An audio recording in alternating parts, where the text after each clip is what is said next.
I remember growing up, my dad would sometimes not get home till 8 or 9 o'clock at night, and he worked hard. Every Saturday, he was always gone till at least noon, putting in time and just to get everything, done at the shop, as they called it. Since Shamrock is locally and family owned, you'll go out into a lot of remodel jobs and they will say, "Oh my gosh, I know Bill Price. He's Shamrock's been there forever," and I get to say, "Well, yeah, that's my grandpa," and that's really humbling for me.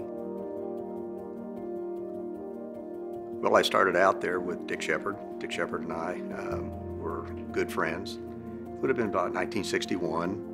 Well, we took and actually built some cabinets and so forth in the old barn that we were working in. And then we went on down to the old Raytown building down there in Raytown. Yeah, now we had a hearse actually that carried bodies around in, but we were carrying cabinets around in it. And so it worked out pretty well for us for a number of years. My dad was a strong personality. He was a big guy. He was instrumental in us getting things done. He had a knowledge of a lot of people. He knew a lot of people in the Kansas City area and so forth. And so he was sort of our sales manager when we first started out. Dan Peacener came in, and that was a good deal. Dan was still in high school. He was in Raytown High School in the nature of it. What was his first job, though, you gave him? Sweeping the floors. Yeah. Yeah, he swept the floors.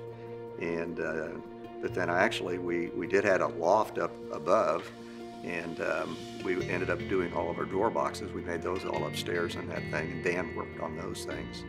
And we were together, what? I don't know, 50-some years. Well, in the 1980s and so forth, things were coming along pretty good.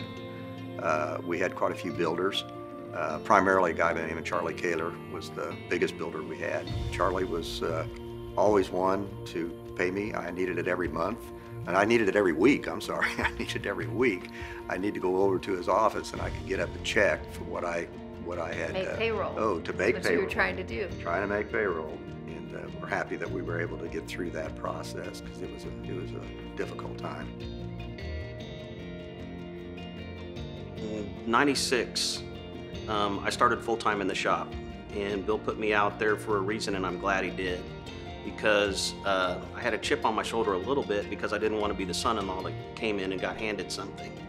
I was able then to watch Bill, who I really admire, and I was able to watch how Bill ran the company, and when he was ready and needed to step back a little bit, I was able to take over as a CEO. Robert, what I call my partner there, Shamrock was his first full-time job and his only job. He is so production-oriented, and he's so good at what he does.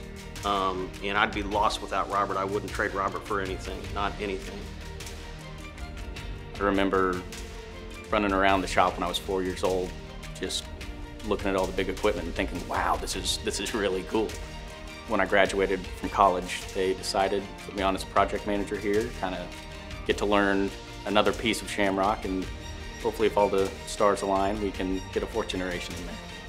I have really good memories of my dad, and I'm super proud of him, and I love when people recognize what Shamrock Cabinet is when I mention it, or they see a logo on my shirt or a jacket, and they say, "Oh my gosh, we have Shamrock Cabinets."